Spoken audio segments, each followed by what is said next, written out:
எல்லோரும் எப்படி இருக்கீங்க? ஸோ இன்றைக்கி என்ன பார்க்க போகிறோம்னா, நம்ம ஹார்ட் பீட் சீரீஸ் பற்றி தான் பார்க்க போகிறோம். ஒரு 200 எபிசோடுக்கு மேலே சக்ஸஸ்ஃபுல்லாக ஓடி இப்போ அடுத்தது சீசன் 3 2026 ரிலீஸ் ஆக போகிறது. இதோட மெயின் ஸ்டோரியே சின்ன வயசில் ஹோமில் விடப்பட்ட ஒரு குழந்தை எப்படி அவங்க அப்பா அம்மாவை தேடி கண்டுபிடிச்சி அவங்களோட சேர்றாங்களா இல்லையா அப்படிங்கிறதுல தான் இந்த கதையே இருக்குது.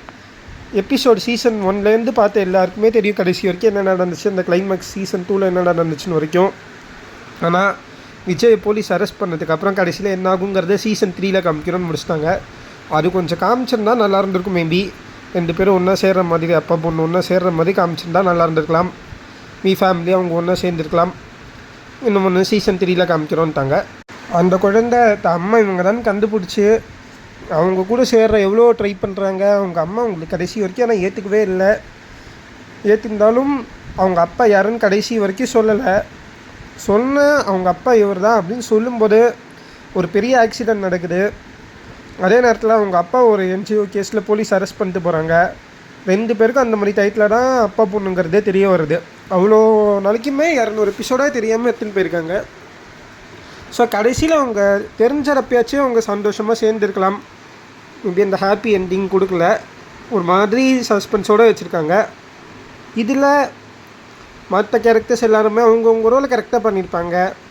வில்லன் கேரக்டர்ஸாக இருக்கட்டும், சைட் ரோல் பண்ணுறவங்களா இருக்கட்டும், கெஸ்ட் ரோலாக இருக்கட்டும், எல்லாருமே அவங்கவுங்க கேரக்டர்ஸ் நல்லா பண்ணியிருந்தாங்க. அர்ஜுன் கேரக்டரு எல்லாருக்குமே ஒரு ஃபேவரட் கேரக்டராக இருந்திருக்கும். உண்மையை சொல்லாத, எதுவுமே சொல்லாத, சீக்கிரத்தை நீயே வச்சுக்கோன்னு சொன்னப்போ எல்லார்த்தையும் சொல்கிறதும், சீக்கிரத்தை சொல்லக்கூடாது அப்படின்னு சொன்னப்போ யாருக்கு தெரியணுமோ அவங்களுக்கு சொல்லாமல் இருக்கிறதும், இது உண்மையில் ஒரு நல்ல கேரக்டர். ஆக்சுவலாக யாருக்குமே சொல்லாமல் இருக்கிறது. மேபி சொல்லியிருந்தால் முன்னாடியே தெரிஞ்சிருக்கும், இவங்க தான் அப்பான்னு தெரிஞ்சிருக்கும். ஒரு கொஞ்சம் எபிசோடாக கூடவே ஒர்க் பண்ணி அப்பயும் தெரியாமல் கடைசியில் ஒரு ஆக்சிடென்ட் தக்கிறதுக்கு முன்னாடி தெரிஞ்சது கொஞ்சம் எல்லாருக்குமே உங்கள் ஃபேன்ஸுக்கு கஷ்டமாக கொண்டிருக்கும். அதுவும் அந்த கிளைமேக்ஸில் கடைசி எபிசோடெலாம் பார்க்கும்போது நீங்கள் உண்மையில் ஒரு ஹார்ட் பீட் ஃபேனாக இருந்தீங்கன்னா கண்ணிலேருந்து தண்ணி வந்திருக்காது, ரத்தமே வந்திருக்கும். அந்தளவுக்கு இருந்துச்சு. அதெல்லாம் அங்கே சேரும்போதும் சேர்ந்து அவரை விஜய் போலீஸ் அரெஸ்ட் பண்ணி போகும்போது அப்பா போயிடாடப்பா அப்படின்னு சொல்லிட்டு திருப்பி அவங்க கோமாக்கு போகிறதும் அதெல்லாம் பார்க்கவும் முடியல.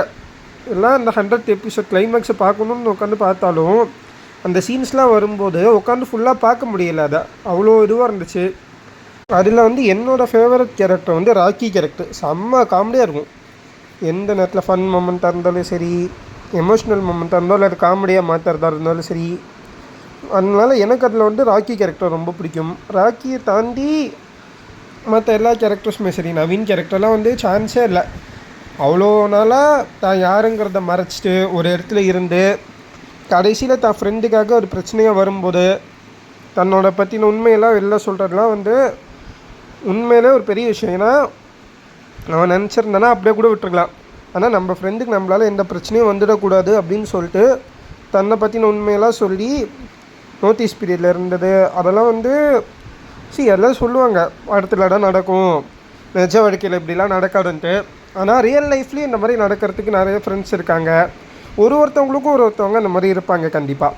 அந்த ஒருத்தவங்கள நம்ம தான் கண்டுபிடிக்கணும், யார் நமக்காக உண்மையில் இதெல்லாம் செய்வா. நம்ம நினைப்போம் எல்லாருமே நமக்காக செய்வாங்கன்ட்டு, செய்வாங்கதான். ஆனால் ஓரளவுக்கு செய்வாங்க.